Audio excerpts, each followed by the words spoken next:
Pues vamos comenzando, son 9:05 de la mañana.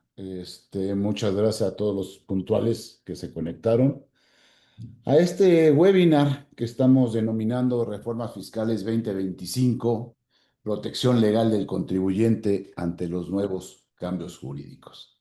Un poco de lo que vamos a hablar hoy es el tema de la famosísima reforma fiscal, de los impuestos que no son nuevos, pero que los vamos a hacer nuevos, de cosas que van a salir, nuevas responsabilidades que tengamos directamente como contribuyentes y que tenemos que estar muy, pues ahora sí que listos para cualquier situación. Un poco también platicaremos de lo que es la perspectiva económica del país, que es lo que estamos esperando para el próximo año. Y creo que uno de los temas más importantes es la seguridad jurídica que va a estar alrededor de nosotros. Es un tema verdaderamente importante porque, bueno, no hay una reforma fiscal tan fuerte, pero sí hay una reforma judicial verdaderamente poderosa, verdaderamente preocupante. Y aquí, para ello, pues qué mejor que nos pueda acompañar mi socia, la licenciada Lina Arbezu Ovin. Ella es una especialista en todos estos temas y déjenme presentarla. Alina Arbezu Ovin es una abogada especialista en materia fiscal y de cumplimiento normativo, ¿sí?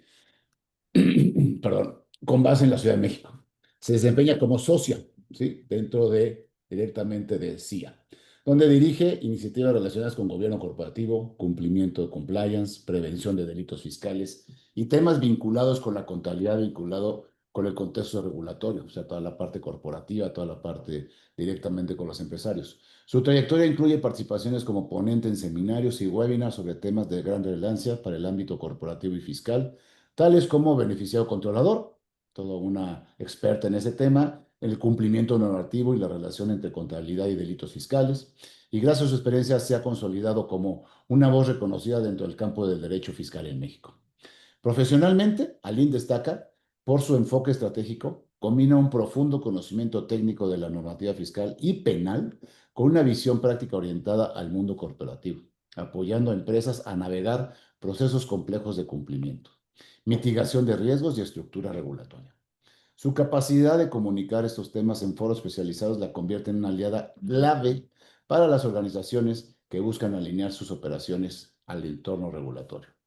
En suma, como estarán viendo, Aline Arbezubín representa un perfil de liderazgo en el ámbito del derecho fiscal y compliance, comprometida con impulsar buenas prácticas institucionales y con brindar apoyo especializado a quienes requieran asesoría jurídica de alto nivel. Aline, bienvenida, muchas gracias por aceptar, muchas gracias por acompañarme en esta plática que tendremos con todos los que están conectando. Siempre un placer y ante tan hermosa presentación, pues, ¿qué puedo decir? Muchas gracias, al contrario, por invitarme. Creo que los temas que vamos a abordar van a ser de interés para todos nuestros escuchas, nuestros participantes el día de hoy. Sí, yo creo que sí, va a ser un tema muy interesante y vamos a ir combinando un poco, vamos a tratar de que esta presentación sea lo más que interactuemos constantemente, porque habrá cambios en donde podemos ser nosotros los contadores o los fiscalistas, tener el conocimiento de algunas situaciones, pero obviamente siempre si vas pegado y amarrado de la mano con el asesor legal también, con la parte jurídica, siempre se va a poder hacer mejores conclusiones. Entonces, bueno, la idea un poco ahorita es poder estar haciendo esa interacción entre alguien y un servidor. Y bueno, me presento yo, soy Luis Gerardo Cepeda Dávila, socio titular del despacho Cepeda y Asociados Contadores, y pues amigo y servidor de todos ustedes. Y pues vamos a empezar para no leer mi propia semblanza porque ya sería mucho, ¿no? Pero vamos empezando, creo que conocido de muchos de ustedes. Y otra vez, muchísimas gracias por conectarse, muchísimas gracias por confiar en la firma y estarnos siguiendo en este tipo de seminarios, este tipo de webinars que tenemos para ustedes. Como bien les comentaba, estamos hablando, ya se aprobó en la Cámara de Diputados, el día de ayer en la Cámara de Senadores también ya salió una parte aprobada por parte del Código Fiscal de la Federación. Entonces ya la reforma ya está planchada, ya está dada, ya no va a haber muchos cambios, más bien yo creo cero cambios. a menos que nos encontremos alguna sorpresita, pero ya está terminándose en el Senado para pasar posteriormente ya a todo el tema de su publicación dentro del diario oficial. Entonces, en algunos días, principios de este mes de noviembre, pues estaremos viendo ya publicado lo que va a ser la ley de ingresos de la Federación, con todas las demás, las situaciones directamente de las reformas fiscales que hayan venido junto con esta ley de ingresos de la Federación. Y esperaremos ya nada más a la parte del presupuesto de egresos, que yo también calculo que por ahí del 30 de octubre lo van a estar, en estos días lo van a acabar de planchar y posiblemente tengamos rápidamente también el presupuesto de egresos, aunque ese tiene un poquito más de plazo para poderlo realizar. Y solamente estará dentro de la Cámara de Diputados. Pero bueno, creo que ya con lo que tenemos hoy podemos saber lo que va a pasar para el próximo ejercicio. Vamos comentando la siguiente, por favor. Vamos comenzando. Gracias. Aquí lo que yo les marco es una hojita de donde trato de explicar lo que es el paquete económico 2026 en sus principales variables de las finanzas públicas. Creo que nosotros como empresarios debemos de tener muy claros siempre estos números, porque pues, hoy estamos cerrando ya el ejercicio del 2025 y queramos o no estamos preparando el 2026. Ya estamos haciendo presupuestos para el 2026, qué vamos a hacer, qué va a pasar, si vamos a crecer, vamos a decrecer, qué está pasando con la economía, cómo están las tasas de intereses, cuál va a ser la inflación. Y siempre para ello, pues si nosotros nos vamos previendo desde ahorita y ya tenemos esos números para poder estar pronosticando o estar haciendo nuestro presupuesto para el 2026, pues va a ayudar muchísimo para que pues, podamos tener un buen presupuesto y buenas ideas económicas para el año 2026. Aquí lo que se está marcando es que el crecimiento va a estar entre el 1.8 y 2.8 por ciento. Es un rango de crecimiento bajo, ¿sí? Sigue siendo bajo para México. Deberíamos estar creciendo mucho más, pero bueno, estamos todavía en rangos del 1.8 al 2.8. Ojalá que esta tendencia alguna vez cambiara, porque pues, yo creo que debemos estar creciendo entre un 4.5 y un 5.5% de forma anual para poder estar teniendo una mejor economía. Pero bueno, hoy en día tenemos ese crecimiento. La tasa de interés promedio la estamos manejando en el 6.6%. Esto quiere decir que toda la tasa va a empezar, ahorita ya con también, hoy lo saben, hoy también se reúnen en la Fed, que si va a haber baja de tasas en Estados Unidos, que si México va a seguir bajando sus tasas, etcétera, etcétera.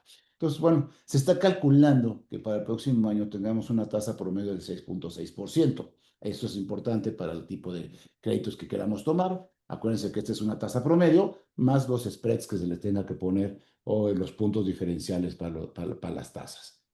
La inflación al 30, a diciembre del 2025 será al 3% y también para el 2026 están pronosticando una inflación del 2.5 al 3% también en lo que va a ser el 2026. Muy importante para nosotros, creo que ese tema de la inflación, gracias, yo sé que aquí nos acompañan muchos jóvenes y eso me da muchísimo gusto, pero también sé que nos acompaña gente que sí vivió las crisis en donde las inflaciones eran verdaderamente voladas. Tener números de 3%, 4%, 2%, 5%, pues hoy para mí o para muchos empresarios es una felicidad tremenda porque antes teníamos tasas de dos dígitos y cuando hablo de dos dígitos no era del 10, del 15, del 12, sino eran del 25, del 35, del 40. Entonces, eso sí eran muy preocupantes. Hoy tenemos ya una gran estabilización en esa parte de la inflación y bueno, creo que ahí el Banco de México y toda esa parte ha logrado hacer muy, muy bien su papel para poder controlar todo lo que es la inflación. El tipo de cambio, el que vamos a tener es 18.90 por dólar. Acuérdense, aquí me dicen, no, es que va a terminar en 18.40. Este es un tipo promedio. Todo lo que saca es tipo promedio y todo lo que se calculó dentro del presupuesto es con un tipo de dólar de 18.90. Si todo este tipo de promedio baja a 18 o 17 o 80, bueno, pues, vamos a tener, puede haber problemas y puede haber problemas directamente en las finanzas públicas, pero si el dólar sube, pues obviamente vamos a tener unos excedentes porque vamos a tener mayor cantidad. Sí, es bueno, es malo si baja, es muy bueno que baje el dólar porque entonces nuestra deuda externa baja de valor y entonces en el crecimiento del Producto Interno Bruto significa menos endeudamiento externo. Pero si sube, entonces nos va todo lo contrario porque nuestras deudas están en dólares, entonces nos va a hacer al revés. Entonces, bueno, es todo un juego macabro. esto del tipo de cambio, unos dicen es que es bueno que suba, otros es bueno que baje, habría que ver de qué lado de la silla estamos sentados para poderlo tener, ¿no? El tema del petróleo, el barril, 54.9 dólares por barril, en donde, bueno, pues está muy estable. Esperemos que nuestros compañeros y nuestros, no más bien compañeros, no, pero nuestros colegas del norte no se vuelvan más locos. No sé qué vayamos a pasar con Venezuela, no sé cuál es la intención, no sé si se llame petróleo, se llame, qué se llame, pero bueno, ojalá que esto se mantenga con este movimiento, porque seguimos teniendo, acuérdense nosotros, una economía, aunque ya mucho, mucho menor, pero seguimos teniendo una economía petrolizada. Entonces, para nosotros también sigue siendo una parte muy importante. Y bueno, habrá algunas cuestiones de comercio exterior y tendremos una cuenta corriente, que tendremos un déficit en la cuenta corriente de 12 mil millones de pesos. Pues es un 0.6% del total. Eso se va y se aclara, ahorita lo vamos a ver con algunos temas también de endeudamiento que se le permite directamente a la federación, ¿no? Así que vamos a la siguiente.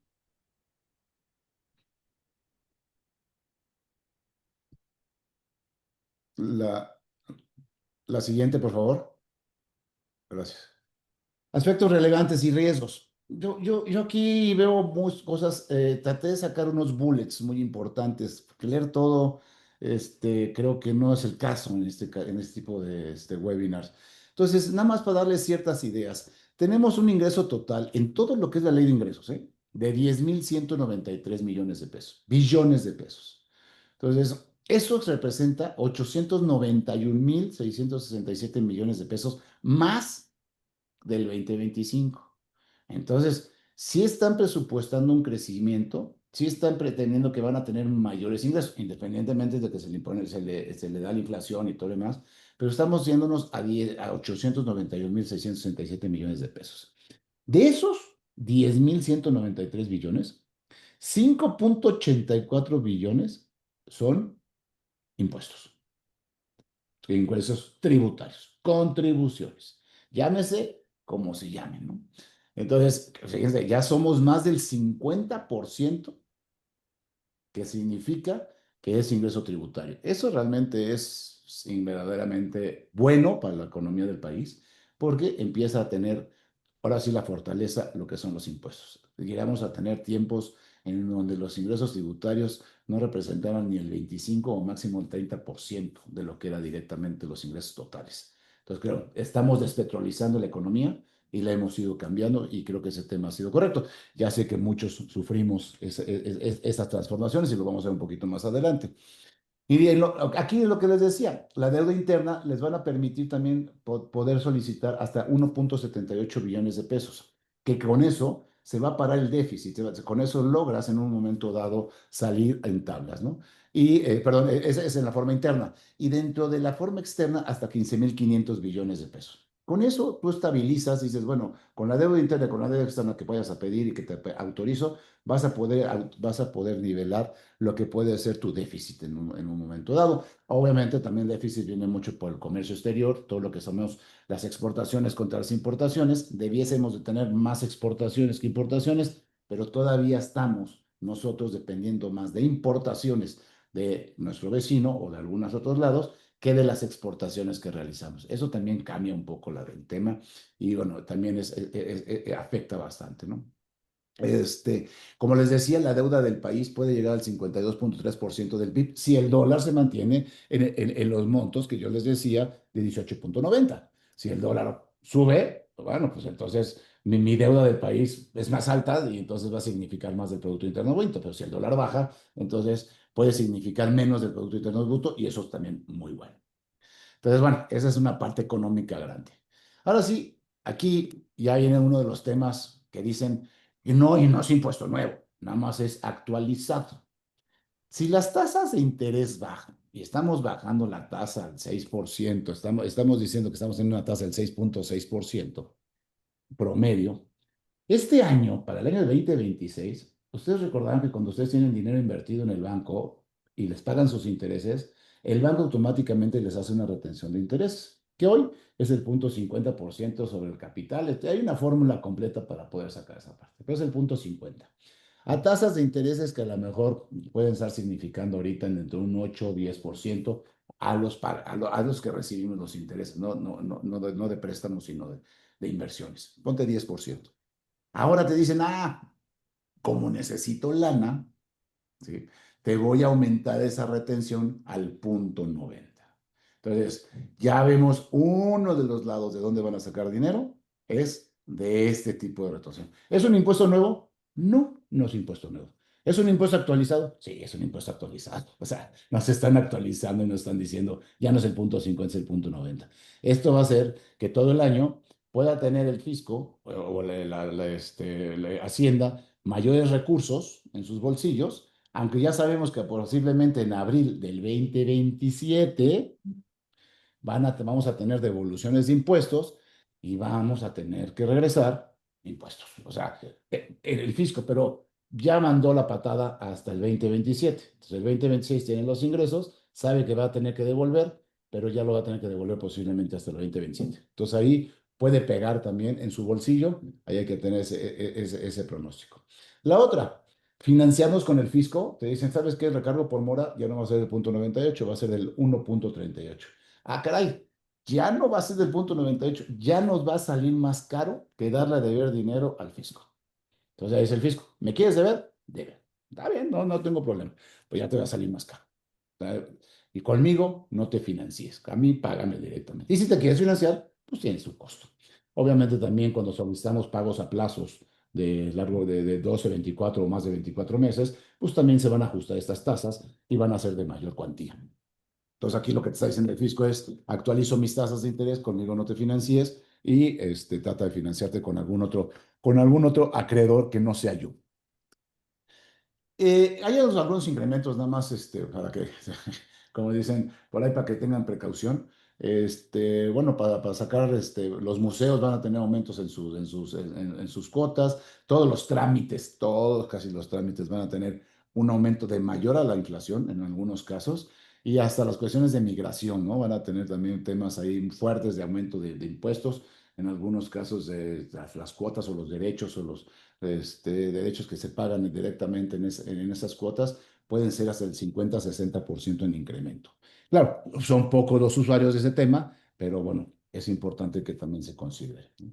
Sí, pasamos a la siguiente, por favor.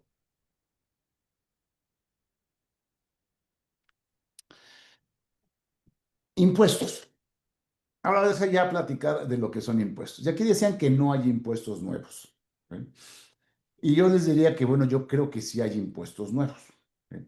Tenemos que las bebidas azucaradas ya vienen por la cuestión de la salud, se han venido aumentando y se ha venido aumentando cada vez más para cuestión de salud. Entonces decía que la bebida azucarada crece en un 87%. Por cada cuota, por cada litro, se cobraba 1,64. Ahora se va a cobrar 3,08. Entonces, todas esas bebidas azucaradas pues, van a tener un aumento de precio. Eso puede provocar inflación. Eso hay que tener mucho cuidado qué es lo que va a pasar. Pero si bien es cierto que algunas cosas también es por salud, lo importante sería que también este impuesto que está dedicado, el IEPS, porque siempre habrá que recordar de dónde viene el IEPS. Este impuesto de especial de producción y servicios siempre se generó y se dijo que los recursos obtenidos del IEPS se tienen que utilizar para la salud. Y si eso se va a hacer y se está haciendo, pues es una parte importante.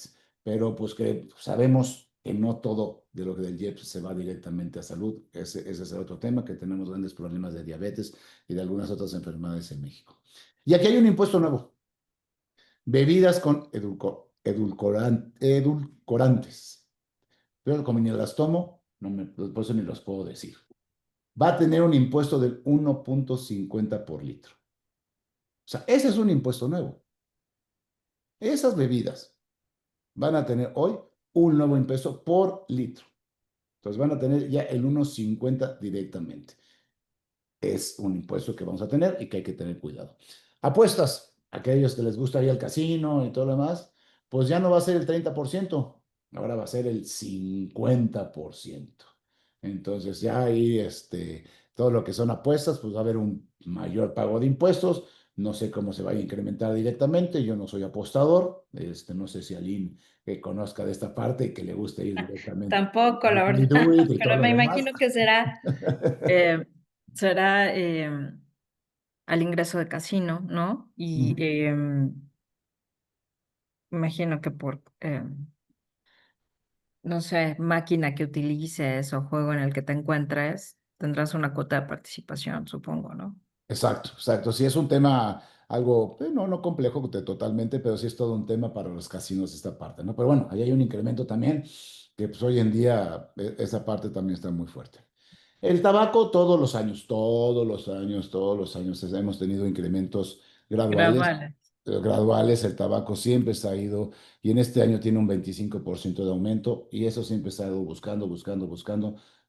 Que se trata de atacar para quitar esta parte del tabaco. Y un nuevo impuesto que puede ser cuestionable el impuesto. La verdad es que yo este impuesto, pues lo veo un poco raro. Yo hubiera puesto otra cosa, ¿no? Pero videojuegos violentos. Pero es que para empezar allí en el tema de videojuegos violentos, me parece que vamos a tener un problema en principio para categorizar qué entendemos por violentos. Exacto.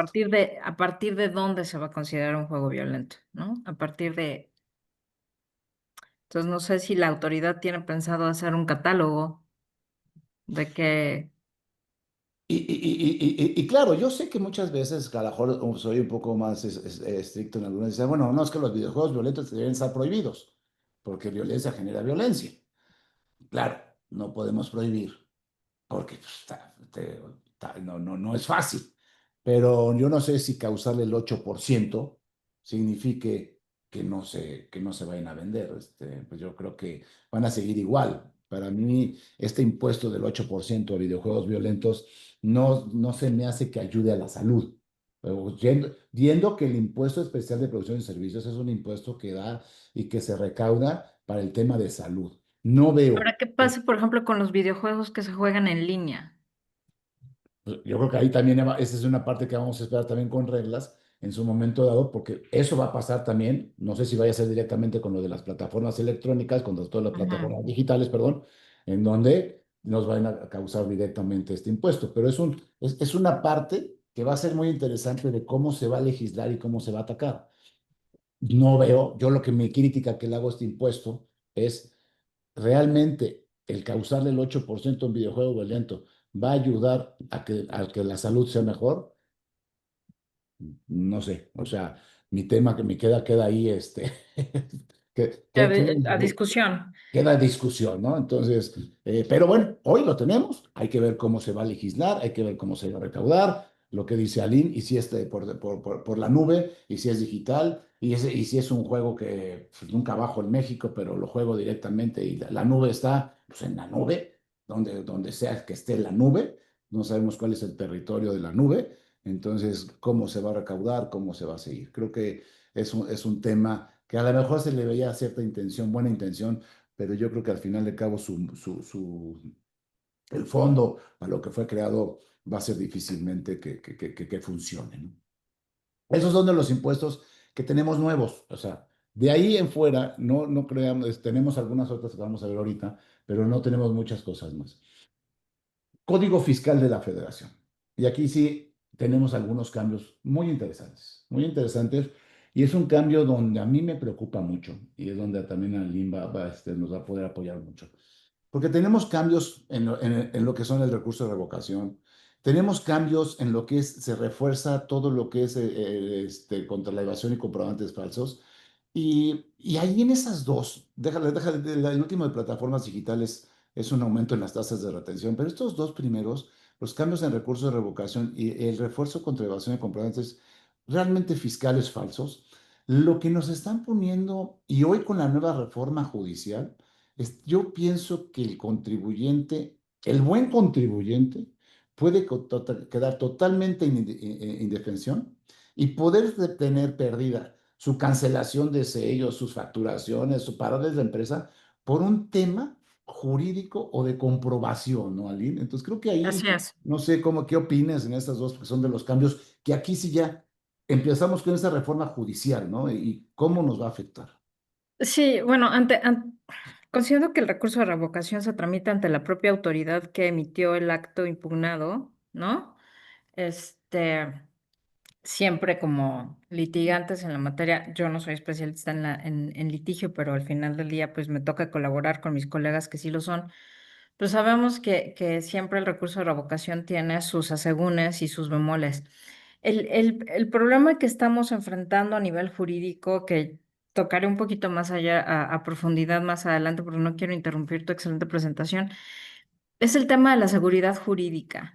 El problema que enfrentamos hoy en día es que hemos dejado o hemos perdido de vista que la garantía de seguridad jurídica, como lo mencionábamos anteriormente, o ahora considerando un derecho humano, implicaba el tener la certidumbre que la actuación de la autoridad iba a tener un límite y que además de todo había cierta estabilidad en la aplicación de las normas, es decir, que estas normas no iban a estar cambiando de un día a otro y mucho menos coadyuvadas por intereses políticos, que es un poco el escenario que estamos viviendo el día de hoy. Entonces, efectivamente, el recurso de revocación, pues, introduce los cambios introducidos al recurso de revocación en cuanto a las modificaciones que se hicieron al artículo 124, el tema de la garantía que se debe aportar para la suspensión del procedimiento administrativo, que también vamos a verificar ahora precisamente en todas las reformas que se dieron, los cambios en los plazos transitorios de la garantía, en fin. Se dieron varias modificaciones que obviamente hacen mucho más compleja la defensa en tribunales, ¿no?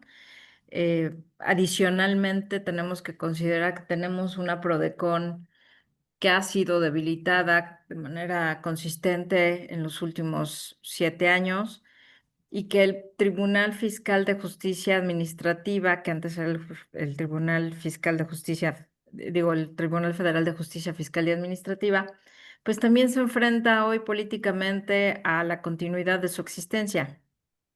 Entonces, pues son cuestiones que tenemos que mantener en consideración en pues toda la estructura financiera y fiscal que estamos planeando para el crecimiento. Yo creo que se puede seguir creciendo, no creo, estoy segura que se puede seguir creciendo. Sé que se pueden generar todavía planes comerciales que sean, que tengan el impacto que esperamos para las empresas, pero la perspectiva del empresario tiene que empezar a cambiar, definitivamente. Sí, totalmente. Yo creo que, y vamos a tocar un poquito más adelante el tema, este es un tema de prevenir, ¿no? Es un tema de prevención. Es un tema que la mejor palabra que ustedes seguro han estado escuchando mucho es el famoso compliance, ¿no? Y eso es el compliance, prevenir, estar alertos, tener tus cosas en orden y para que cuando si esto llega a suceder, poder tener pues, las mejores fuerzas o las mejores estructuras posibles en tu empresa para atender en ese momento esa problemática, ¿no? Pero vamos a seguir tocando ese tema un poquito más adelante. Y además, para terminar un poquito con la reforma, si pasamos a la siguiente, ahí les puse un ejemplo, les estoy poniendo dos ejemplos. Ahí con todo gusto vamos a enviarles el material. Y bueno, ahí lo que han aumentado, acuérdense, este es el impuesto especial de producción y servicios, el famoso IEPS. Es alguna de las cosas que aumentan, ¿no? Productos con nicotina se va hasta el 100%, todo lo que han querido en un momento dado quitar el uso de. Se los dejamos ahí, este es un tema nada más ¿cómo se llama? De conocimiento, para que ustedes sepan lo que va a pasar, si tienen alguno de este tipo de cosas, bueno, pues ahí hay un ejemplo, ¿no? Y la siguiente también trae, la siguiente, la mía, por favor. Y aquí también un poco la idea de los cigarros, todo lo que va a pasar. Sabemos que también el refresco y la bebida, todo esto siempre se ha atacado, un poquito la lámina para que tengan ustedes en un momento dado un conocimiento ahí de todo de lo que está pasando, ¿no? Pasamos a la siguiente, por favor.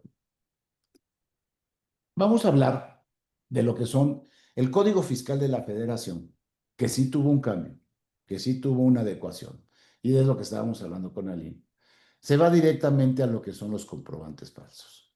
Sí, y lo que nos está diciendo aquí este cambio, esta reforma dentro del Código Fiscal de la Federación es que se propone que quienes proporcionen información o datos fiscales falsos puedan ser sancionados con pena de prisión. Entonces dices, bueno, que proporcionen información o datos fiscales falsos. Habría que ver qué es esa parte y cómo lo vamos a manejar, porque entonces esa es la parte donde creemos una parte de indefensión. ¿Qué es lo que vamos a hacer con esa situación? Porque serán sancionados con pena de prisión. Ya no estamos hablando de un tema, y sabemos que esta reforma va contra los factureros. Me queda clarísimo. No tengo la menor duda que el principio y la base y la fortaleza de esta reforma es atacar a los factureros. Estoy perfectamente claro, ¿no? Y también busca esta medida inhibir la simulación y el uso de comprobantes falsos, pero plantea retos en la comprobación del dolo.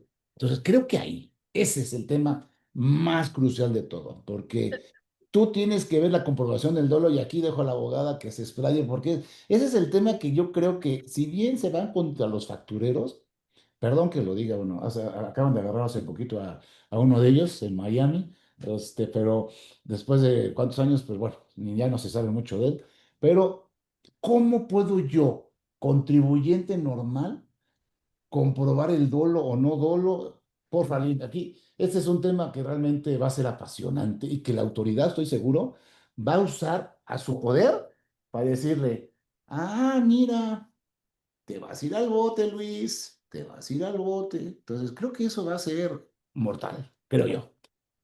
Pero es que además de todo este diálogo no ha sido nuevo, Luis. Este tema de la coerción en temas de tratamiento de comprobantes fiscales, pues está desde la reforma de 2019, Ujú. que entró en vigor en 2020. Entonces, la realidad de las cosas es que, como podemos ver, sigue siendo un problema que no ha disminuido.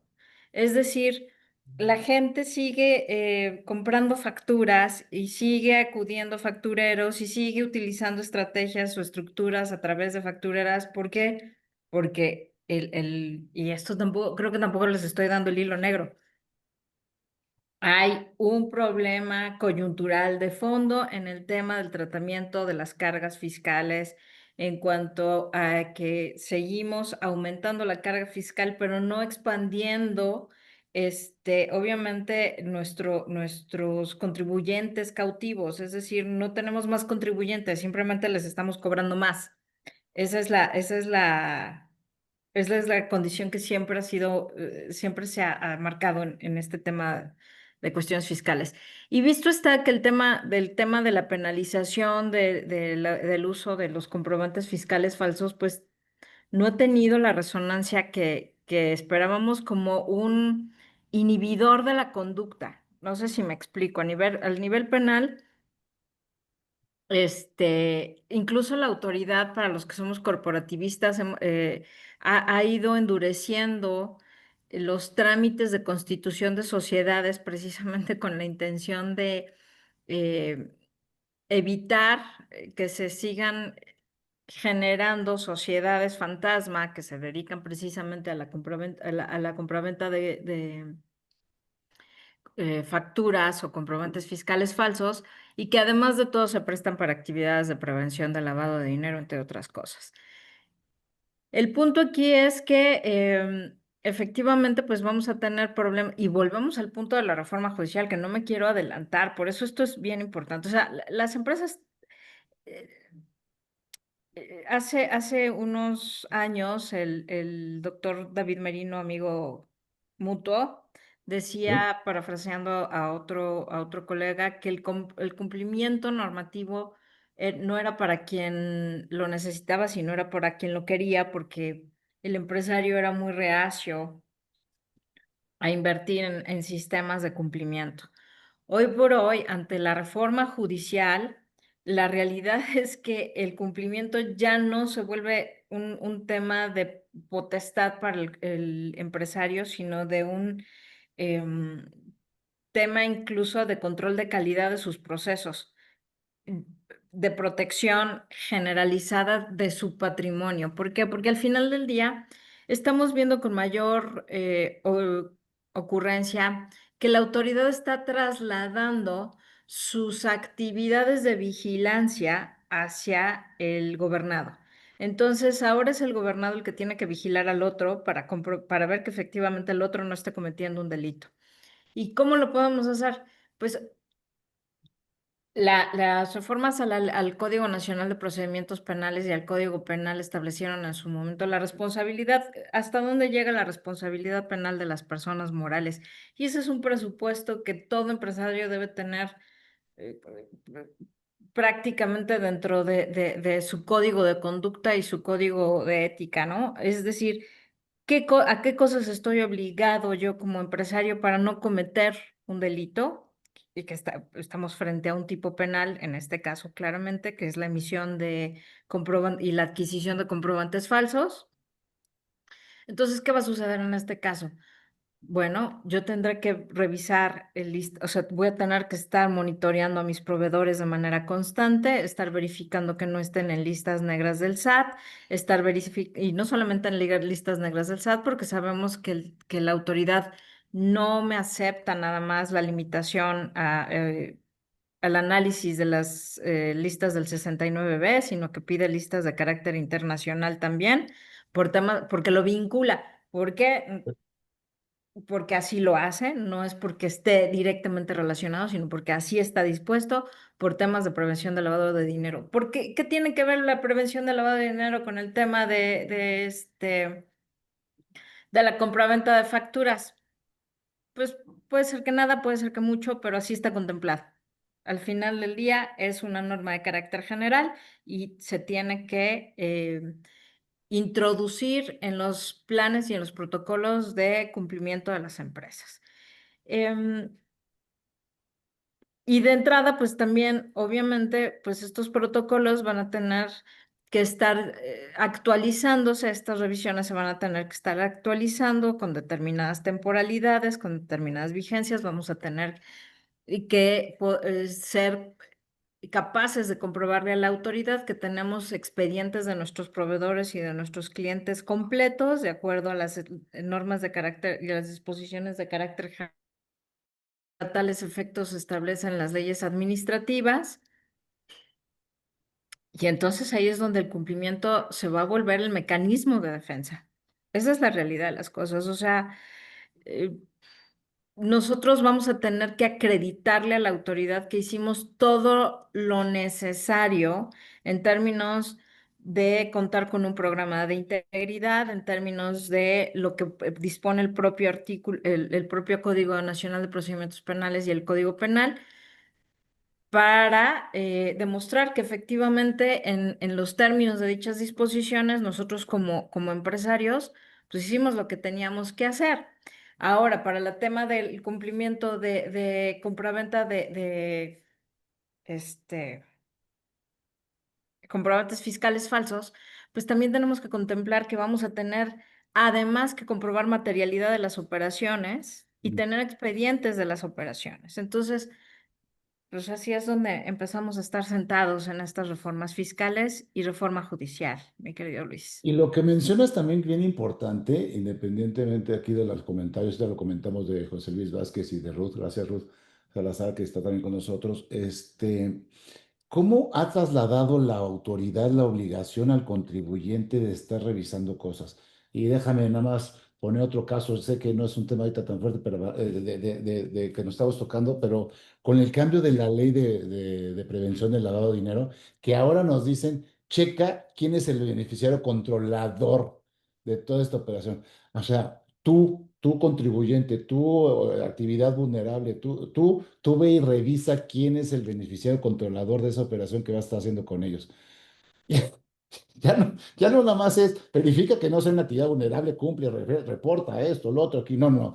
Ahora verifica quién es el beneficiario controlador de esa operación. Ah, caramba, o sea, no sé, yo creo, han trasladado tales obligaciones que se convierte un poco más difícil y, bueno, como tú dices, ¿no? Toda esta parte del compliance, pero bueno, creo que también es un tema importante, no sé qué opinas ahí. Mutearon a Lynn.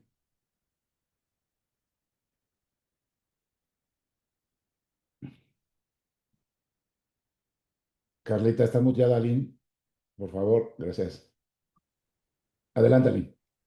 Ay, gracias, perdón. Sí, efectivamente. Mira, en temas, por ejemplo, de beneficiario controlador, que ya por ahí también lo habíamos platicado en algún otro tema, ahora las reformas a la ley para identificar y prevenir operaciones con recursos de procedencia ilícita, que también son bastante recientes, endurecieron los criterios, ¿no? De consideración de control. em, corporativo. Entonces, efectivamente, además de todo, no es solamente que tenemos que tener esa información actualizada dentro de la contabilidad, ¿no? De las empresas, tenemos que conocer toda la estructura corporativa, si somos parte de una holding, tenemos que conocer todos los tenedores, o sea, cómo está distribuida la tenencia accionaria y además contar con los manuales correspondientes y estar en posibilidad de presentárselos a la autoridad a solicitud, ¿no? Porque es está considerada como literalmente como parte de la contabilidad electrónica. Entonces tenemos que ser capaces de poder enviárselos a la autoridad a solicitud. Entonces, efectivamente, en este sentido, pero además de todo, también esto lo vemos, a mí me pasa mucho, por ejemplo, con colegas corredores públicos y notarios públicos, porque ellos también al final del día, en términos de la ley que conocemos como prevención del lavado de dinero, que se conocen como gatekeepers o que se conocen como los cuidadores, por así decirlo, ¿no? Este, tienen una serie de obligaciones en la ley para la identificación de las personas que concurren a celebrar actos frente a ellos, que se vuelven verdaderamente, pues, investigativas, porque incluso están obligados a acreditar el origen de los recursos, de las operaciones que, y eso de pronto es hasta prohibitivo para muchas personas. O sea, es imposible de pronto tener información bancaria, no sé, ¿sabes? O sea, creo que efectivamente se está volviendo una situación crítica en el sentido del cumplimiento, porque no estamos acostumbrados a estas circunstancias, ¿no? Y la autoridad pues está descargando efectivamente con mayor facilidad todas estas obligaciones en, en los gobernados, ¿no? Sí, correcto, correcto, correcto. Creo que ese es un tema verdaderamente delicado que tú tocas. Y bueno, ahí José Luis Vázquez Ríos nos comenta, sí, sabemos también de mucho, el gobierno también usa estos comprobantes apócrifos. Nunca sabemos qué pasa, sabemos que se han usado. Por desgracia, como dicen la autoridad, ataca donde tiene que atacar. Pero bueno, yo creo que aquí también con lo que se comenta José Luis y Ruth, pues bueno, la parte del compliance es esa parte, ¿no? Si el 69B es la materialidad, cumplir con todos los requisitos, etcétera, etcétera. Todo está en nuestra carga, todo es la parte de la contabilidad, porque no nada más te dicen, no, no, es parte de la contabilidad, híjole, Dios mío. Entonces, bueno, pero en la parte de la contabilidad, pues ya, ahora por eso es que nosotros como contadores y también los abogados, ahora somos una mancuerna total, ¿no? Porque pues es parte de la contabilidad, pero el abogado es el que conoce de esa parte, pero ok, para estar en la contabilidad, porque es parte de los documentos para poder demostrar la materialidad y la deducción y que pero su soporte jurídico es la parte de un abogado, no parte de un fiscalista o de un contador, que es que te ve las normas de información financiera. Entonces, se vuelve un conjunto, se vuelve una serie de obligaciones verdaderamente cada vez más graves, ¿no? Creo que para nosotros esto de la reforma, igual, y no, ya le voy a dejar su tiempo, ya me voy a apurar, porque viene con la reforma judicial que tenemos, yo sí me siento que digo, no podemos llegar a juicio. O sea, creo que no voy en contra de mis amigos abogados, ninguno, pero que he platicado con muchos litigantes, dice, la mejor forma de litigar de aquí en adelante va a ser vía la negociación y el compliance. Dice, no va a haber otra, dice, porque hacia dónde vamos muchas veces a lo mejor no va a haber esa gran seguridad jurídica que en algunos otros casos, como sabemos, algunos abusaron otros no, pero otros se han defendido a capa y espada porque la autoridad también ha sido verdaderamente maquiavélica en muchos aspectos, en donde, y la presión de, ah, pues contigo, porque tú eres el eslabón más débil de la cadena, pues a ti es el que te aprieto, ¿no? Y bueno, ¿y dónde quedaron los otros? ¿Y dónde quedó el gobierno? ¿Y dónde quedaron los fraudadores? ¿Y dónde quedó esto? Entonces, luego el otro día también me decían, ya, ya, olvídate, Luis, ya me voy a la economía informal, ahí nadie me da lata. Bueno, cuidado, ¿eh? Porque sí está volviendo a crecer la economía informal, lo que decía Lynn. Hoy los contribuyentes somos los mismos y nos siguen presionando cada vez más. Y muchos contribuyentes que ya estaban adentro dicen, híjole, no, esto ya está muy feo, mejor me voy. Y están volviendo a salir. Eso es peligrosísimo para una economía como México, ¿no? Tenemos que hacer la inclusión de esa economía informal, pero estamos en un proceso ahorita muy, muy difícil en todo este tema, ¿no? Déjame pasar a la siguiente lámina, por favor, que A ya ver, nos el pusimos plan. en esta, pero vienen algunos cambios de tasas de impuestos, bueno, perdón, de retenciones. Comercio digital. No es un tema de impuestos nuevos, es una actualización de impuestos. O sea, se están incrementando las tasas de retención y aquí te dice, bueno, se incrementa la tasa de retención del ISR aplicable a quienes generan ingresos mediante plataformas digitales. Antes era el 1%, ahora se están yendo de 2 a 3,5 según el monto, según el ingreso bruto, es una tarifa. Y cuando se trate de personas morales, perdón, eso es para personas físicas, cuando se trate de personas morales, si es una persona moral que está haciendo directamente alguna plataforma, alguna actividad con las plataformas digitales, va a ser una retención del 2,5%. Eso es recibir dinero más rápido. O sea, ahí está obteniendo ingresos directamente la federación. Vía la retención. ¿Es un impuesto nuevo? No, va a ser una retención nueva para los de las plataformas digitales. Que ojo, hay que ver cómo les va a pegar, ¿eh? Hay que ver qué va a pasar, porque si dicen ellos, ah, caramba, esto ya no me está gustando, mejor ya me voy otra vez a la economía informal porque me va a pegar en mi liquidez, lo que vamos a ver, sí pega en la liquidez que te quiten un porcentaje cuando estás mucho al día, ¿no? Otro tema que también es retención, 8% del IVA. O sea, dice, además las personas deberán de tener el 8% del IVA, afectando la liquidez inmediata, bueno, lo pongo ahí. En conjunto, yo digo que la retención es bastante, el 9 y 10,5% del ingreso bruto, del ingreso bruto.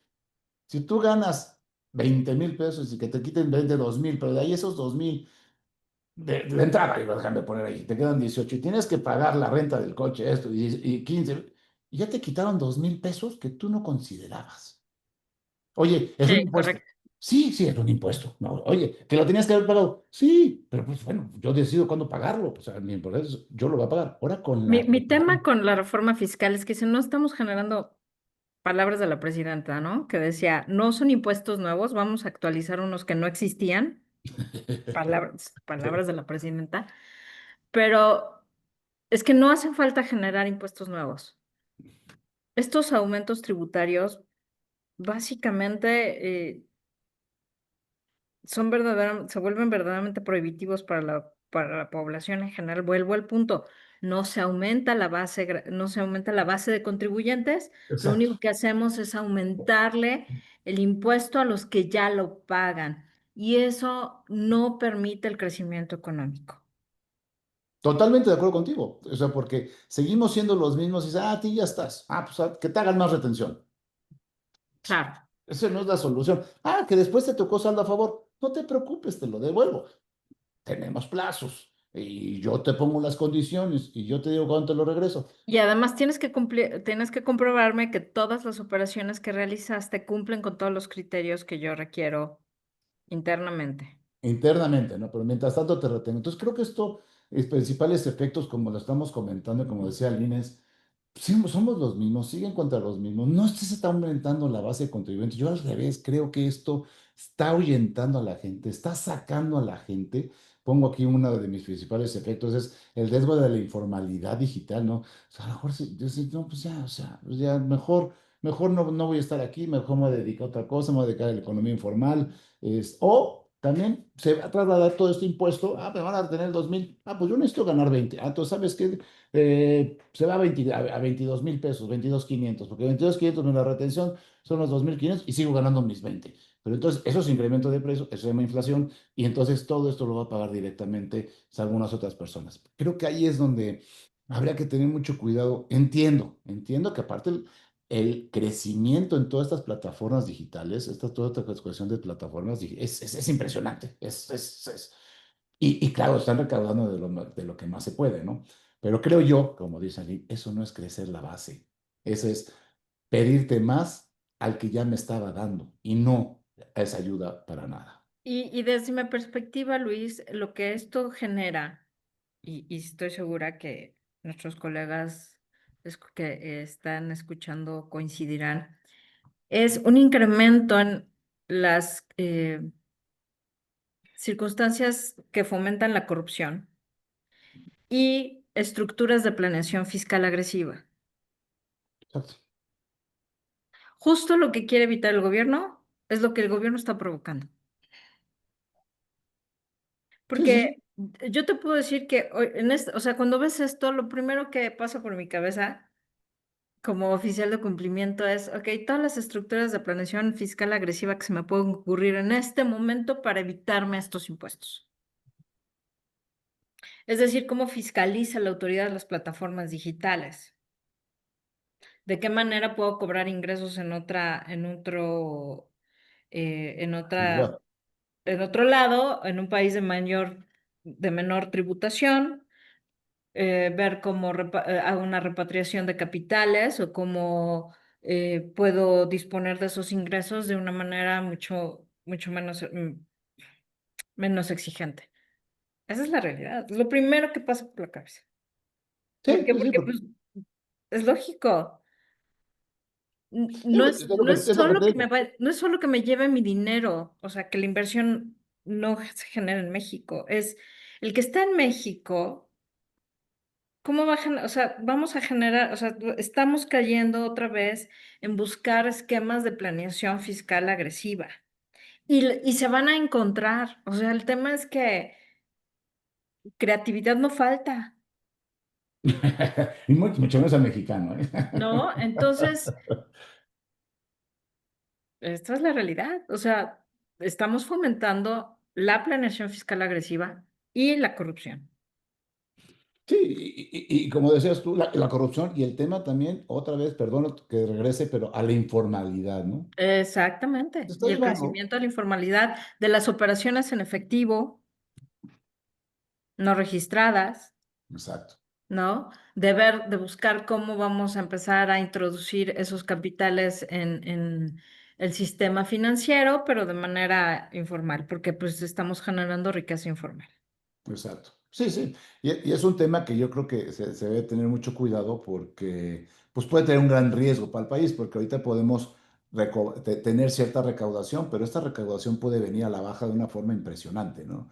Puede haber, creo yo, que lo que debe hacer el gobierno es seguir. A ver, tiene muy buenas herramientas y yo creo que como fiscos mundiales, sé que es reconocido Hacienda, o el SAT, como uno de los grandes generadores de información, y que ha logrado los grandes avances, pero yo creo que no ha logrado poder convencer a lo que decía Lina al principio. Ven, paga tus impuestos porque te conviene, porque te voy a dar seguridad, porque te voy a dar salud, o sea, no ha habido de regreso nada. Entonces seguimos en un tema de, primero, que siempre, perdón que lo diga, ¿no? Pero desde que ¿por qué quieres que pague impuestos? Ah, porque si pagas impuestos te voy a dar seguridad. Ah, por favor, primero dame seguridad y luego te pago impuestos. Entonces, ahora, ¿quién es primero, el gato o el gato? O sea, ¿qué va a ser el huevo o la gallina? Perdón. ¿Qué hago, no? Yo creo que nosotros como contribuyentes, como empresarios, debemos de cumplir con nuestras obligaciones dentro de lo que cabe, o sea, dentro de lo que podemos, ¿no? Este tipo de afectaciones, porque nosotros vamos a decir, bueno, va a afectar a ciertas personas, como les decía, si ganaba 20,000 y le voy a quitar el 10%, son 2,000 pesos. Son 2,000 pesos, que puede significar muchísimas cosas para muchas personas. Entonces, o lo va a incrementar o va a decir, no, pues ya me voy a la economía informal. O sea, o ya dejo este negocio, o voy a dedicar a otra cosa, o voy a comprar una factura, o sea, me está llevando a conversiones agresivas que yo siento que este tipo de situaciones no ayuda en la gran mayoría. Y no afecta a las Correcto. grandes empresas. A las grandes empresas no las afecta, no las ve, no, esto se mueren de risa. Ellas, claro. ¿Por qué? Porque pues, ellas, ¿quieres que te retenga más? Te retengo más y te lo entero. Se acabó. Pero bueno, creo que es un tema apasionante, nos podemos quedar aquí, hay que continuar. La siguiente, por favor. Aquí les estoy presentando, les voy a presentar un comparativo de riesgos, en donde, bueno, según un servidor, pues les pongo que la ley de ingresos tiene un endeudamiento y una regresividad fiscal, que lo estamos platicando ahorita. O sea, tengo miedo. Pues ahora sí, como dice, ahora sí, tengo miedo de qué va a pasar, porque pues nos seguimos endeudando, ¿sí? Pero la regresividad fiscal, pues, no veo que avance. Sí, ya tenemos más del 50% de los ingresos, pero vamos a tener el 60, el 70% de los ingresos, 65 creo que es lo que se debíamos de tener como país, si no mal recuerdo en los últimos estudios. Pero bueno, y yo creo que esto, lo que está pasando es que pueda traer muchas cosas hacia atrás, ¿no? En la ley de derechos, pues yo creo que hay una sobreregulación y una discrecionalidad. Se cobran los derechos y se cobra lo que quiere y se hace lo que quiere y ya van a entrar, bueno, hace ratito en la hojita que les puse que a mí me daba mucha risa, bueno, pues les puse por ahí nada más, y nada más, por ejemplo, para entrar a Chichén Itzá, pues ya te va a costar 614 pesos, ¿no? Entonces, ¿qué discrecionalidad hay? ¿Y por qué fue ese aumento? O sea, ¿qué hubo atrás? O sea, hacen Claro, lo mayor, ¿no? O sea, en JEPS, pues lo que yo veo, que es Impuesto Especial de Producción y Servicios, lo que yo veo es que hay una afectación al consumo y la competitividad. Pues sí, eso es claro, afectación al consumo y competitividad, pues sí, pero hay que ver también qué tipo de negocios son, ¿no? Si el tabaco, si la salud, etcétera. Pero siento también yo que, bueno, el consumo al final de cuentas que lo consuma quien lo quiera concebir y que permita la libre competitividad directamente. Creo que ahí hay cierta afectación. Y en el Código Fiscal, como les digo, pues el riesgo legal y vulneración de derechos. Ese es el que hoy más nos va a importar a nosotros. Ese es el que más, tema tengo yo. Y como eje central, pues mi mayor riesgo identificado que yo veo, permítanme dejarlo como un punto de vista personal, y creo que en este caso sumo al IN porque también creo que lo considera, hay una afectación a la seguridad jurídica y confianza fiscal. O sea, creo que ese es el mayor riesgo que yo le identifico. O sea, de entrada, con el fisco, todos somos, los contribuyentes que pagamos y que estamos dados de alta, somos defraudadores fiscales. No hay confianza fiscal. Somos de lo peor. Todos, todos. Entonces, y luego con la correcto. afectación jurídica dices, bueno, digo, yo no les quiero contar porque ustedes para eso también dicen que para eso nos pagan, ¿no? Pero dar de alto, dar de cambio un domicilio, dar de alto una empresa ahora, o sea, hacer negocios en México se ha vuelto verdaderamente difícil. Entonces, ¿por qué? Porque quien se vaya a dar de alta, no, es un defraudador, es un facturero. ¿Cómo? No, pues dame primero tu comprobante de domicilio. Pues, ¿cómo? Si no tengo RFC, ah, pues a ver cómo le haces, compadre, porque si no, entonces tu domicilio puede ser. No, se ha vuelto una confianza fiscal cero. Creo yo que eso no puede suceder. Creo que debe de haber, empezar de la confianza, deben de darte de alta, vamos, y a cumplir con las, y darle seguridad jurídica al contribuyente. Si no, no van a llegar más inversiones. Yo estoy seguro que muchos inversiones, no, hombre. Nosotros tenemos pena con muchos inversionistas que vienen a México, que nos contratan para poderlos dar de alta, que te puedas tardar más de mes y medio en dar de alta una empresa. Y que de entrada eres un defraudador fiscal. Si no, Ya vas con déficit. si ya vas con déficit, vine a hacer negocios a tu país y me estás diciendo que ya soy un ratero, ¿qué pasó?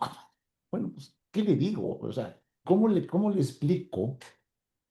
Sí, sí son las cosas en México, porque aquí todos somos potenciales defraudadores, desde el primero que hace la empresa. Pues por generar una empresa, casi somos un potencial defraudador. Me va a decir un potencial contribuyente que va a venir a pagar impuestos y que lo voy a revisar. Entonces creo que ese es uno de mis comparativos. La siguiente, por favor, porque ya quiero dejar de platicar a Lynn. Aquí les voy a dejar una matriz estratégica, se los vamos a mandar, pero bueno, hicimos aquí una serie de ideas en donde viene el eje, el pro, fortalezas, riesgos, contras y recomendaciones estratégicas que muchos de ustedes aquí en las recomendaciones van a ver todo lo que es planear, revisar, incluir ética, compliance. O sea, la siguiente, por favor.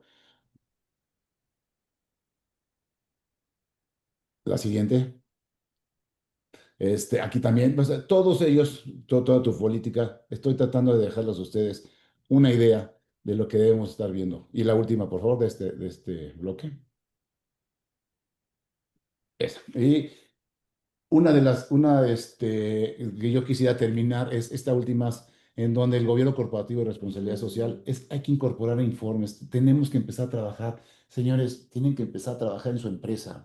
Contribuyente, tienes que preocuparte por hacerse compliance. Es el gobierno corporativo, no es ya formé mi gobierno, pero ya tengo mi protocolo familiar. No, no, no, no. Es toda una serie de procesos, controles, ver que tu empresa está en orden, que la gente está haciendo las cosas correctas, que si mañana te va a llegar la autoridad vas a estar en orden, o por lo menos vas a estar en en el 100% dicen que ni Dios, ¿no? Pero que vas a estar en un 90%, 92%, 93%, que vas a tener toda la documentación, la materialidad, lo que sea que puedas tener para demostrarle a la autoridad quién eres, ¿no? Y obviamente, pues la perspectiva familiar y emocional del empresario. Yo acabo aquí acompañando la estrategia fiscal con inteligencia emocional. ¿Sí? Y separar las decisiones patrimoniales de las fiscales con claridad y con calma. Hay que hacerlo, no empezar como dice porque la más agresiva, a la que sea. No, a ver, sentémonos, analicémonos, platiquemos, este, hagan todo ese trabajo, con todo gusto, obviamente nosotros estamos para poderlos apoyar y poderlos llevar en el camino, pero creo que esta matriz lo que nos identifica es ese tipo de cuestiones como empresarios, ¿no? Se las dejo, es larga, podemos tener otro webinar completamente de puras estrategias y toma de decisiones, pero no es el caso, pero se las dejo y podemos platicar más adelante con Aline. Y ya la última para pasar a la reforma judicial, nada más para que tengan alguna idea, la siguiente, por favor. Y esto también salió, bueno, por parte de Hacienda, en donde, bueno, ¿a dónde va el dinero? 1.3 billones de pesos en inversiones. Se piensa seguir construyendo algunos trenes, algunas vías de comunicación, carreteras, etcétera. La educación va a 1.1 billones de pesos. Esto es parte del paquete de gasto, del presupuesto, de lo que se va a llevar. Programas para el bienestar, la salud, vivienda y seguridad, ¿no? Ojalá, bueno, que por toda esta parte, yo creo que en seguridad se están viendo avances, debiésemos de tener un poquito más, pero bueno, ese es como está quedando ahorita el presupuesto de egresos de la federación para que ya próximamente se da, está aprobado, pero eso es lo que trae, creo que no va a tener ningún movimiento, ningún cambio, y entonces, este, así quedará en su momento dado. Y ahora sí, pasamos a lo que yo sé que a lo mejor muchos no me quieren escuchar a mí, pero pues ahora sí, como dicen, se amolaron porque me tocó hablar primero. Pero vamos a hablar de la parte de la reforma judicial, de la reforma, cambios relevantes a la parte del amparo y todo lo que ya les veníamos comentando, tanto Aline y un servidor, de qué son los cambios, ¿no? ¿Qué podemos esperar? ¿Qué está pasando con la nueva ley de amparo? ¿Y qué está pasando también con la Suprema Corte de Justicia? ¿Qué es lo que estamos viendo hacia adelante? Y bueno, dejo el micrófono y si me permite interrumpirte cuando pueda, lo hago. No, Adelante, por favor. adelante, pues es la idea, ¿no? Que estemos aquí, eh, colaborando y participando en esta sesión. Entonces, pues el tema aquí, ¿por qué toco la ley de amparo? Pues porque es la reforma más reciente que tenemos en materia de la estructura judicial. El juicio de amparo, como todos saben, pues siempre se visualizó como un juicio de protección de garantías individuales, precisamente para que todas aquellas irregularidades y abusos cometidos por la autoridad en contra de los gobernados pudieran, dentro de un procedimiento judicial y en ejercicio de sus facultades, dependiendo la naturaleza del tipo de amparo, pues el gobernado pudiera acudir al tribunal y mediante un juicio de amparo se suspendieran los efectos del acto de autoridad que pudieran causar un perjuicio de difícil o imposible reparación al gobernado. Y en este sentido se tramitara este juicio, que de hecho se consideraba no una, malamente, efectivamente, muchos siempre lo utilizaron como una tercera etapa judicial, pero en realidad era un juicio por sí mismo en el sentido de esta protección frente a los gobernados, con la intención de que una vez tramitado el juicio y resuelto el mismo, se determina si efectivamente la autoridad em,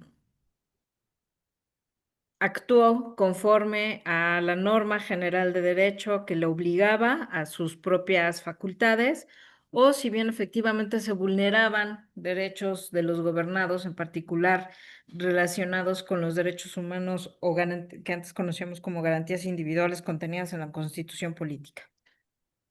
Generalmente este juicio era invocado por violaciones en el procedimiento que conocen mis compañeros litigantes en términos del artículo 14 y 16 constitucional, en términos de la aplicabilidad de la ley y en términos de la seguridad jurídica, ¿no? Que básicamente em, el derecho por su propia existencia en sociedad aporta tres valores originarios, primigenios y de inicio, que son el orden, la seguridad y la igualdad jurídicas. Eso es básicamente lo que el derecho aporta primigeniamente a la sociedad. Y dentro de esta seguridad jurídica, dejando el orden y los principios de orden e igualdad de lado, dentro de esta seguridad jurídica retomo lo que yo comentaba hace unos minutos, en donde el principio de seguridad jurídica está establecido como esta certidumbre que tiene el gobernado de que la actuación de la autoridad tiene un límite. Es decir, la autoridad no puede hacer aquello, no puede hacer nada más que aquello que lo faculta, a lo que la faculta la norma.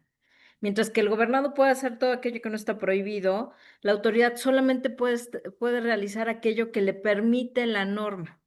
No estamos en un sistema donde la autoridad pueda actuar de manera discrecional, sino que lo tiene que hacer directamente ordenado por una norma jurídica, ya sea contenido en una ley, en un reglamento o en una disposición que haya sido aprobado por el cuerpo legislativo, ¿no? Por el poder legislativo.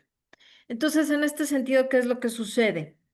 Que cuando empieza a haber una reforma judicial, eh, que al margen de los comentarios políticos que podamos generar en esta reunión, que serían infinitos e inacabables, lo puedo asegurar, tenemos que considerar que el hecho de que tenemos miembros judiciales electos, que no tienen una preparación jurídica de carrera, es decir, no están familiarizados con el proceso, no solamente con la ley que tienen que aplicar, que ya es muy amplia. Ojo, estamos hablando que ya tenemos un cuerpo normativo y jurisprudencial muy amplio. No solamente no están familiarizados con estas normas sustantivas, las de fondo, sino que tampoco están familiarizados con las normas procedimentales, es decir, cómo se llaman los procedimientos. Y en el procedimiento es donde se vulneran mayormente estas garantías contenidas en los artículos 14 y 16 constitucional. Y el artículo 16 constitucional, y no quiero entrar como mucho en la teoría, porque si no me voy y me voy y me voy como buena abogada que soy. Precisamente una de las cosas que dispone es que nadie puede ser molestado en su persona, propiedad, bienes, familia, etcétera, sino mediante juicio seguido ante la autoridad competente en el que se sigan las formalidades esenciales del procedimiento. ¿Qué va a pasar si no se siguen esas formalidades esenciales del procedimiento? Porque el cuerpo judicial que las está aplicando las desconoce. Hoy por hoy ruedan en las redes infinidad de videos donde los propios litigantes están corrigiendo a los jueces del bienestar porque se equivocan, ¿no? Porque se están equivocando en el procedimiento, donde están aplicando medidas que son ilegales, que no están contempladas en el procedimiento, donde confunden a la víctima con el denunciado, con el denunciado, etcétera, etcétera. Entonces, el hecho de que yo no digo que todas las personas que conformen ahora el nuevo Poder Judicial sean incapaces e incompetentes, pero obviamente les va a tomar un tiempo de aprendizaje. O sea, hay una curva de aprendizaje en todo esto eh, que es completamente independiente de la capacidad o incapacidad de la persona que esté ocupando hoy actualmente el puesto. Pero la operación sigue y la ley ya te está aplicando a partir de hoy. Entonces, ¿qué es lo que sucede ahora con la reforma de amparo? Pues que esta ley que de alguna manera, si ya ante un sistema judicial que está vulnerado en estos momentos por esta situación, encima empiezas a recrudecer leyes que afectan al gobernador, pues empiezas a tener un panorama judicial muy incierto, donde la seguridad jurídica se ve ampliamente vulnerada. Y entonces, ¿qué pasa? ¿Por qué tomo ahora como base el tema de la ley de amparo? Porque fue la reforma que sucedió apenas hace 12 días, no llega ni a los 15 días que está publicada esta reforma y que es la última reforma que se va dando en todo este continuo de reformas que están poniendo en jaque a este principio de seguridad jurídica. Y entonces, aquí puse el tracto sucesivo de las reformas que se han venido dando. Y esta última reforma, pues las cosas que pone en la mesa es que amplía las causales de improcedencia a la suspensión, que era lo que yo estaba planteando. El gobernado podía solicitar la suspensión del acto de autoridad porque hubiera una afectación, ¿no? De que fuera de irreparable, o sea, que fuera irreparable. Y entonces las cosas se mantenían en el estado que guardaran antes del acto de autoridad, en lo que se demostraba si la autoridad había actuado o no conforme a derecho. Hoy ya no. Hoy basta que la autoridad diga que actuó con base en el interés público, ¿no? En el orden público, el interés social, para que la suspensión no proceda. Entonces, ¿qué es lo que sucede? Que si te van a embargar, te embargan. Si la autoridad está iniciando un procedimiento administrativo de ejecución con base en un crédito fiscal que está sub iudice, que se está combatiendo, que a lo mejor te embargan. Sin embargo, Te embargan cuentas, te embargan una negociación, te multan y entramos a un sistema en donde primero mato y después averiguo, literalmente, ¿no? Entonces, ¿qué voy a hacer? ¿Qué voy a hacer si estoy expuesto a que la autoridad me diga, pues es que te estoy embargando la cuenta porque es en función del interés público? Porque la recaudación fiscal es de orden público, es de interés público, ¿no? Y al que tú cumplas, porque yo estoy determinando que en el 2018 tú me debías X. Oye, pero es que el crédito está ya prescrito. Ah, pruébalo, ¿no? Porque pues no sabemos si presentaste una complementaria que haya suspendido los efectos de la caducidad o de la prescripción y entonces tienes que probarlo. Pero por lo pronto me debes y por lo pronto te embargo. sí, como comentamos, una inseguridad jurídica totalmente, ¿no? Exactamente. Un tema de poder. Empezamos a tener un problema de fondo de inseguridad jurídica. La siguiente diapositiva, por favor, Esme. Entonces, ¿qué implicaciones tiene esta reforma? No solo a la judicial, sino precisamente esta que acaba de darse en materia de amparo. En materia fiscal y PLD, pues en materia fiscal es lo que acabo de comentar, ¿no? Que la autoridad puede invocar el interés social o fiscal para negar la suspensión. Toda suspensión sabemos que requiere de una garantía del interés fiscal que de por sí ya es onerosa en sí misma, porque el propio código establece que tiene que ser en una razón de 3-1, ¿no? Entonces, además de que la tenemos que garantizar, para solicitarla, tenemos que exhibir la garantía, pero nos la pueden negar. Sí. O sea, ya incurrimos el gasto, ya se incurrió en el gasto de la garantía, pero sin la o sea, sin la certeza de que a pesar de los elementos que estamos presentando, pues la suspensión proceda, ¿no? Entonces, esto que provoca, pues esta parte que yo comentaba también, de que se va a poder suspender, se limita esta protección para la suspensión de bloqueos de cuentas en casos verdaderamente excepcionales, se limita la suspensión de la aplicación de multas, este, embargos precautorios, etcétera, etcétera, etcétera. Siguiente diapositiva, Esme, porfa. Entonces, aquí, ¿qué es lo que pasa?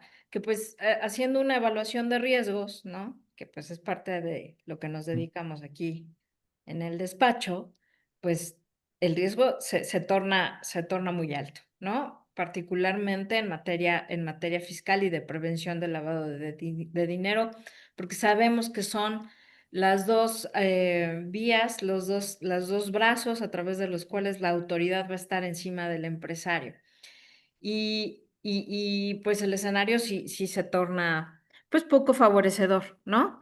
Porque pues en materia fiscal, pues ahí lo estoy poniendo, ¿no? El embargo, inmovilización de cuentas, suspensión de ejecución de créditos sin garantías, en materia de prevención del lavado de dinero, los acuerdos de bloqueos que afectan al sistema financiero, en materia de la ley de prevención del lavado de dinero, clausuras o multas por verificaciones y en el tema de las aplicaciones de normas generales, pues todo lo que tiene que ver con las disposiciones autoaplicativas. Entonces, las medidas de mitigación, vamos a tener que entrar en prevención.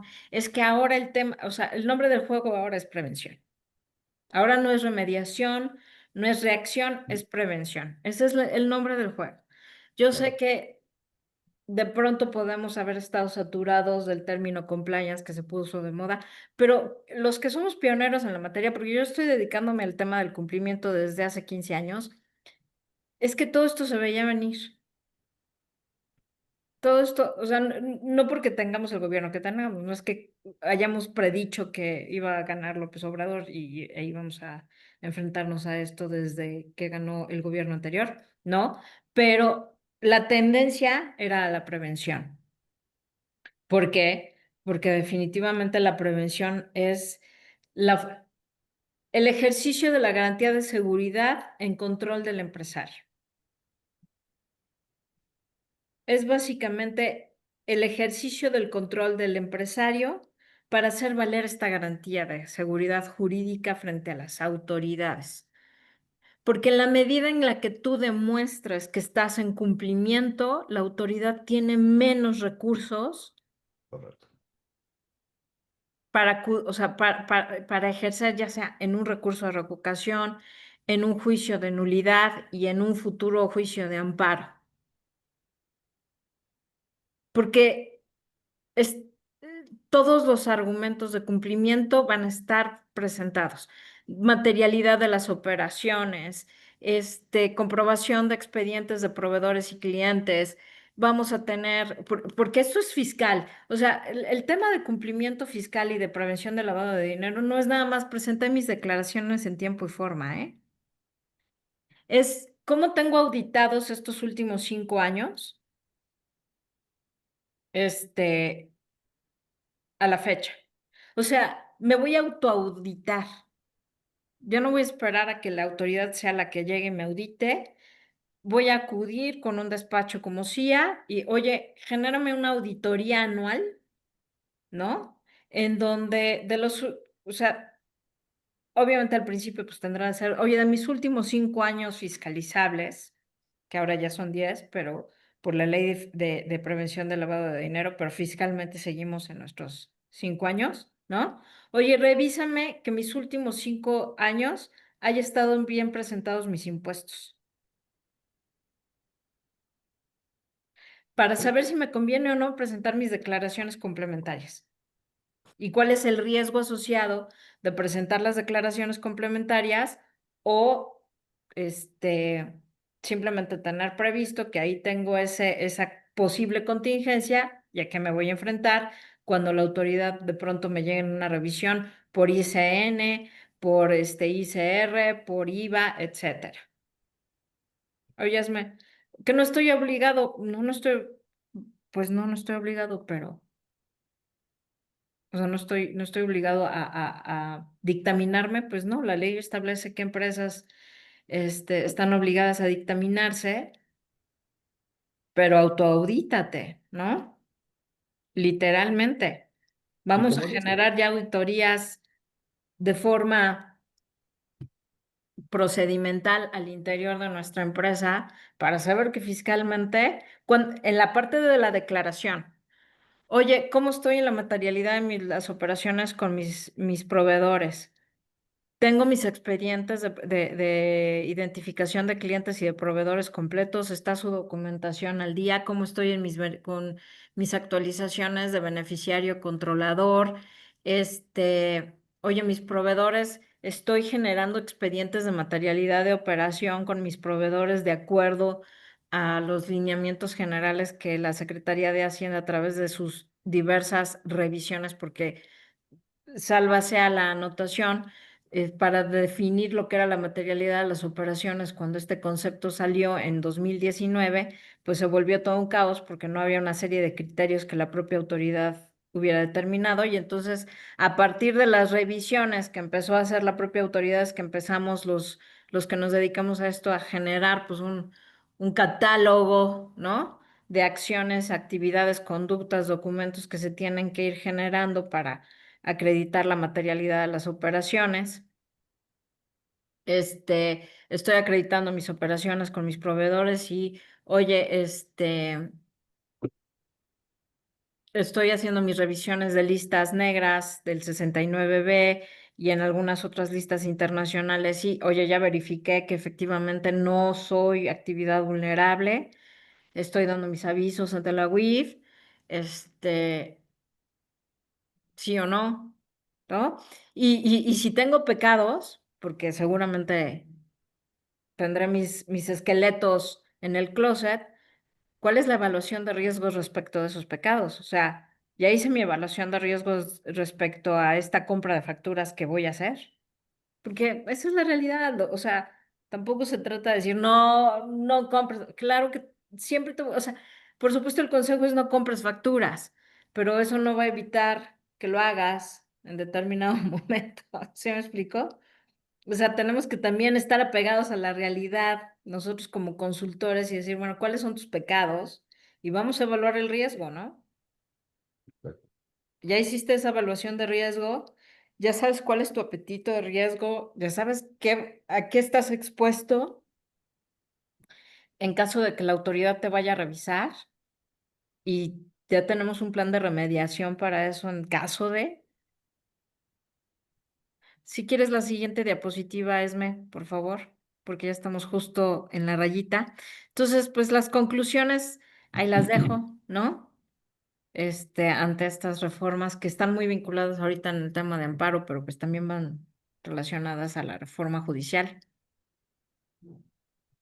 Y pues nuevamente el punchline aquí queda que la planeación jurídica preventiva, es que el nombre del juego es preventiva, la prevención. Y en la prevención pues va de la mano del cumplimiento normativo, o sea, cumplimiento corporativo, el compliance corporativo fiscal y en todas las materias. Ese va a ser el nombre del juego hoy por hoy para poder hacer negocios en México que se pueden seguir haciendo y se puedan seguir haciendo, pero desde la prevención. Y pues con eso concluiría este comentario, Luis. Gracias, Ali. No, bueno, pues es que es tema bien, bien importante y yo creo que es un tema que la verdad, debemos de tener mucho cuidado y como bien dices, es la prevención, ¿no? Nosotros como reflexión final a todo esto hicimos la frase, la estabilidad económica no depende solo de cuánto recauda el Estado, ya lo habíamos comentado, sino de la confianza con la que lo hace. Creo que es la parte fundamental también. Un sistema fiscal equilibrado es aquel que recauda sin ahogar la productividad ni vulnerar derechos. Y es lo que estamos tocando aquí. Hay que revisar. Sin embargo, hoy estamos en situaciones distintas. Hoy estamos en un tema en donde así lo estamos viviendo. Hoy ya está aquí, como dice Aline. Es nuestra realidad, no Es nos nuestra podemos realidad distraer. y nos Claro. queda, ya, y me gusta, ¿no? Dice, ya no uses la palabra compliance, ya esa palabra ya no sabemos ni qué quiere decir, pero sí usemos la palabra prevención, empecemos a prevenir, empecemos a ver, y eso que decía alguien de las auditorías es, audítate, no, no estoy obligado, no, no, ya sé que no estás obligado, pero cúrate en salud, revísate, critícate a ti mismo, a ver qué hay, cuál es mi riesgo, hasta dónde estoy dispuesto a generarlo o no estoy dispuesto, o quieres esperar el golpe a la mera hora y salir huyendo. O sea, creo que hoy en día nosotros como empresarios, yo les diría que no hay más que empezar a ser preventivos. Ya no va a haber más, sí, la reforma judicial, nuestros jueces van a aprender, etcétera, pero en lo que aprenden podemos tener muchos tropiezos en el camino y puede haber parte de la autoridad que también nos ahorque, nos esté ahorcando porque va a necesitar dinero y va a llegar con el eslabón más débil y el eslabón más débil muchas veces somos nosotros, muchas veces somos nosotros. Y aparte, tan fácil, digo, no sé, pongo ejemplos, ahorita que está muy fuerte también lo del REPSE, ¿no? Lo del Registro de Proveedores Claro. de Servicios Especializados. Deja de cumplir con tu REPSE. ¿Quién es el más arriesgado? ¿Quién sufre más cuando no se cumple con el REPSE? Oye, ¿el cliente o el proveedor? Pues así que depende. Yo que soy proveedor REPSE, dejo de cumplir, me quitan mi proveedor REPSE. O sea, me lo quitan, o sea, se acabó. Pero ¿qué le pasa al que yo le di el servicio? Se lo convierte en una bola de nieve de que puede perder la deducibilidad, el IVA acreditable. No nada más Es es un que, efecto cascada, yo lo que denomino es un efecto exacto, cascada. cascada. Entonces, son efectos que hoy no vemos, pero que ya tenemos que ir previniendo, que tenemos que tener todo alrededor. Y eso se llama estarte auditando, o la palabra Juan, cuando es compliance, es todo la parte de que prevengas en todas tus operaciones. Procesos, sistemas, gente, elaboración de facturas, conocimiento de los proveedores, el KYC de Know Your Customer, quién es, etcétera, cumplimiento de beneficio del controlador, cumplimiento de ley lavado de dinero, actividades vulnerables, etcétera, etcétera. Ahí son muchas cosas. Sí, decidimos jugar el juego del empresario. El juego del empresario es un juego que les juro que nunca te aburres. Todos los días aprendemos y todos los días tenemos que estar haciendo algo, ¿no? Entonces, bueno, yo creo que con esto terminamos, estamos terminando, estoy pasando un minuto, no les queremos quitar más tiempo. Pero bueno, la intención fue poder decir cuál es la reforma, cuáles son los cambios en la reforma, en las cuestiones judiciales, qué hacia dónde vamos, qué podemos esperar para el siguiente año. Y recordar que, bueno, aquí en CIA siempre estaremos dispuestos a poderlos apoyar, en poder generarles nuevas ideas, en poderlos apoyar, en estar revisando sus empresas, en poderlos ayudar a hacer la mejor toma de decisiones. Recordando que siempre la tranquilidad de tu negocio estará en nuestras manos. Muchísimas gracias, Aline. Gracias siempre por estar con nosotros. Gracias por todos tus conocimientos, tu sabiduría y Ah, es poder un estar gusto. aquí con nosotros.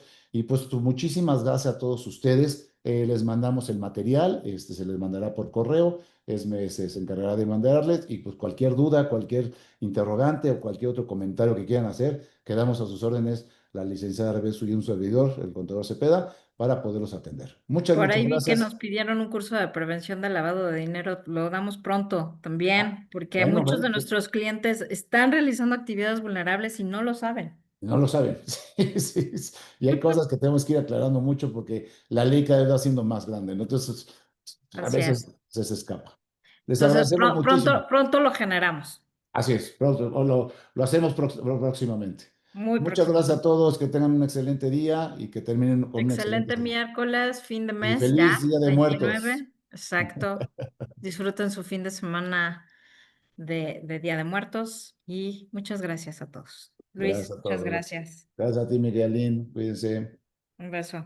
Un beso, bye. Hasta luego. Buen día a todos.